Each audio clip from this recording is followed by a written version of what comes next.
നമസ്കാരം. American president ട്രംപിന്റെ മനോനില തെറ്റുന്ന അവസ്ഥയിലേക്ക് കാര്യങ്ങൾ നീങ്ങുകയാണ്. അയാൾ പച്ചത്തെറിയാണ് പോസ്റ്റിലൂടെയൊക്കെ വിളിക്കുന്നത്. എന്തുദ്ദേശിച്ചിട്ടാണ്, എന്ത് മനസ്സിലാക്കിയിട്ടാണെന്ന് മാത്രം മനസ്സിലാവുന്നില്ല.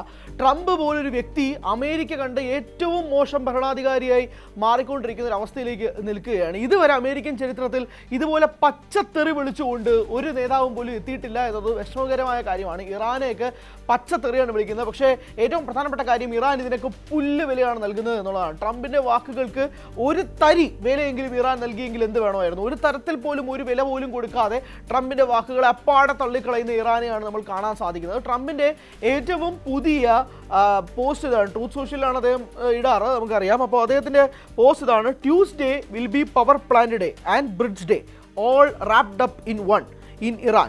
There will be nothing like it. Open the dash strait. അതൊരു തെറിയാണ്, നമുക്ക് പറയാൻ പറ്റത്തില്ല.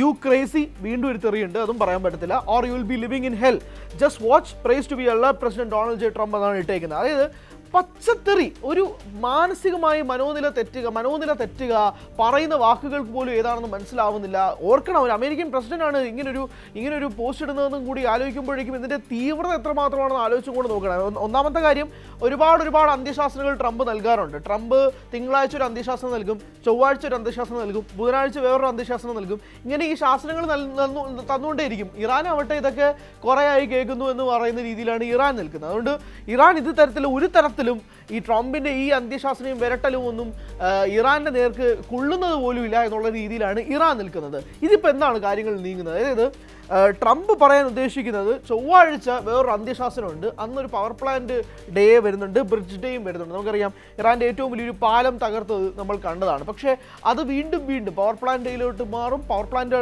ആണ് അടുത്ത ലക്ഷ്യം എന്നൊക്കെ പറഞ്ഞ് അമേരിക്കൻ പ്രസിഡന്റ് ഇങ്ങനെ വെല്ലുവിളിക്കുമ്പോൾ പോലും ഒരു തരത്തിലും ഇറാൻ അതിന് മറുപടി കൊടുക്കുന്നതെന്ന് പറഞ്ഞാൽ ഞങ്ങൾ ഇതിൽ വീഴാൻ പോകുന്നില്ല എന്നുള്ള രീതിയിലാണ്. മാത്രമല്ല, ക്രൂഡ് ഓയിലിൻ്റെ വില വർദ്ധിച്ചു വരുന്ന ഒരു സാഹചര്യമുണ്ട്. ഇന്ന് $111.43 എത്തി. 106 നിന്ന് ജമ്പ് ചെയ്ത് 109 പോയി നമ്മൾ കണ്ടു. പിന്നീട് 109 111.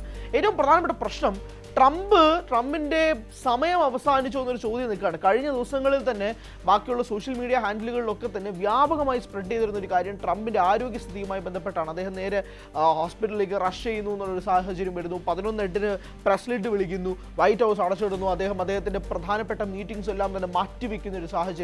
പ്രസ്സിനെ കാണാൻ കൂട്ടാകുന്നില്ല, ഫോട്ടോസ് എടുക്കാൻ സമ്മതിക്കുന്നില്ല. അങ്ങനെ ട്രംപ് കഴിഞ്ഞ ദിവസം മുതൽ തന്നെ ഏറ്റവും കൂടുതൽ വൈഡ് സ്പ്രെഡ് ആയിട്ട് നിന്നൊരു കാര്യം ട്രംപിന്റെ ആരോഗ്യസ്ഥിതിയുമായി ബന്ധപ്പെട്ടാണ്. 79 വയസ്സുകാരനാണ് ട്രംപ്. അദ്ദേഹത്തിന് ആരോഗ്യത്തിൽ 39% ഡിക്ലൈൻ വന്നിട്ടുള്ളതാണ് ന്യൂയോർക്ക് ടൈംസ് പോലും റിപ്പോർട്ട് ചെയ്തത്.